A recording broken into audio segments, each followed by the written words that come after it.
થરાદ શહેરમાં છેલ્લા 3 દિવસથી વરસી રહેલા અવિરત વરસાદના કારણે અનેક રહેણાંક વિસ્તારો અને સરકારી વસાહતોમાં પાણી ભરાઈ જતા જનજીવન ભારે પ્રભાવિત થયું છે।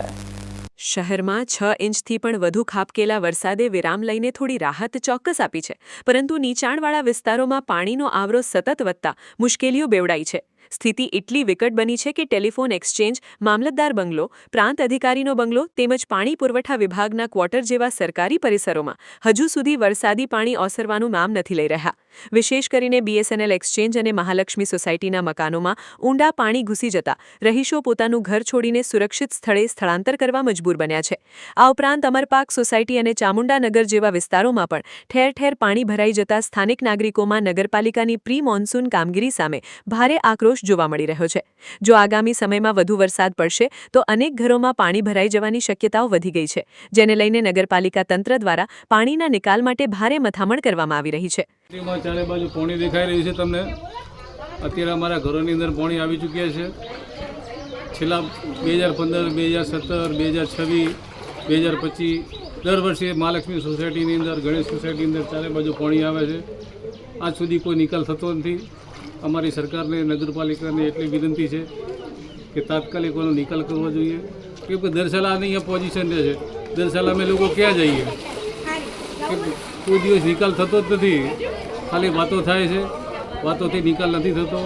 તો અમારી માગણી છે તાત્કાલિક એનો નિકાલ કરવામાં। ચામુંડાનગર વિસ્તારમાં વરસાદ બાદ માર્ગોની સ્થિતિ અત્યંત બિસ્માર બની ગઈ છે અને આખી સોસાયટીમાં કાદવ, કીચડ તથા પાણીનું સામ્રાજ્ય સ્થપાઈ ગયું છે।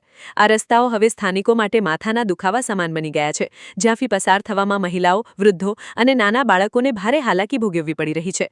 પાણીના યોગ્ય નિકાલની વ્યવસ્થા ન હોવાના કારણે પાણી ઘરના આંગણા સુધી પહોંચી ગયા છે, જેના કારણે રોગચાળો ફેલાવાનો ભય પણ સતાવી ગયો છે। કાઢવા આવતા નથી પાણી, એને અહીંયા કરના રોડ તૂટી ગયો છે, પાણીને તળાવ બધું ભરાઈ ગયું, એક્શન ઓફિસમાં બધું પાણી ભરેલું પડ્યું છે। અડધા ઘણા લોકો પાણી મકાન ખાલી કરીને જતા રહ્યા છે ને હવે વધારે પાણી આવશે તો પછી પાણી ઘરમાં બધાને ઘૂસી જશે અને કોઈ સારવાર કરવા કે દેખવાય આવતા નથી આ જગ્યાએ। અને નાના છોકરા બાળ મંદિરે મૂકવા જતા આવતા અહીંયા કને પણ ટ્રાફિક હોય છે બધી, અને અહીંયા કને કોઈ સારવાર કે કોઈ કામગીરી કરવા આવતા નથી। નગરપાલિકાવાળા શું કરે છે, શું નથી કરતા। નગરપાલિકા દ્વારા પંપ મૂકીને પાણી ઓલેચવાની કામગીરી શરૂ તો કરવામાં આવી છે, પરંતુ પાણીનો આવરો વધારે હોવાના કારણે તંત્રના તમામ પ્રયાસો અપૂરતા સાબિત થઈ રહ્યા છે। રહીશોનો આરોપ છે કે ચોમાસા પહેલા જો નાળા સફાઈ અને ડ્રેનેજ લાઇનોની યોગ્ય ચકાસણી કરવામાં આવી હોત તો આજે આ પરિસ્થિતિનું નિર્માણ ન થયું હોત।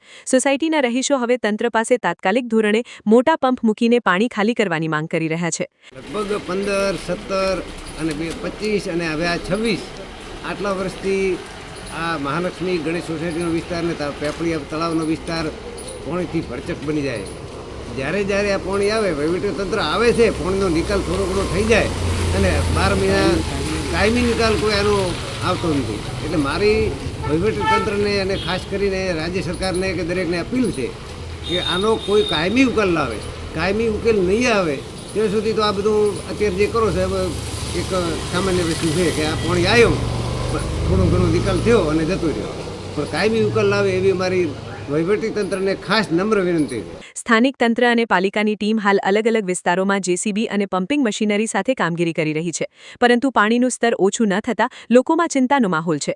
જો હવામાન વિભાગની આગાહી મુજબ વધુ વરસાદ આવશે તો થરાદના રહીશો માટે સ્થિતિ વધુ કફોડી બની શકે છે। ઘરમાં 3 થી 4 ફૂટ પાણીથી અંદર ઘરમાં આવે એમ છે, કોઈ અમારી વ્યવસ્થા લેવા માંગતું નથી, હજુ કોઈ સમાચાર લીધા નથી બરાબર। ને આ બાજુ એક્શન ઓફિસે જવું હોય તો કોઈ જવરાય એમ નથી ને આ આખો રોડ તૂટેલો પડ્યો છે બરાબર। નીકળો તો છોકરાને ચા પહેલા પ્રથમ બહાર નીકળો। થરાદ શહેરમાં 6 ઇંચથી વધુ વરસાદે પાલિકાની પ્રી મોન્સૂન કામગીરીના દાવાઓની પોલ ખોલી નાખી છે, ત્યારે હવે તંત્ર કેટલી ઝડપથી પાણીનો નિકાલ કરીને લોકોને રાહત આપે છે તે જોવું રહ્યું। Hajaji Rajput, BK news channel, Tharad.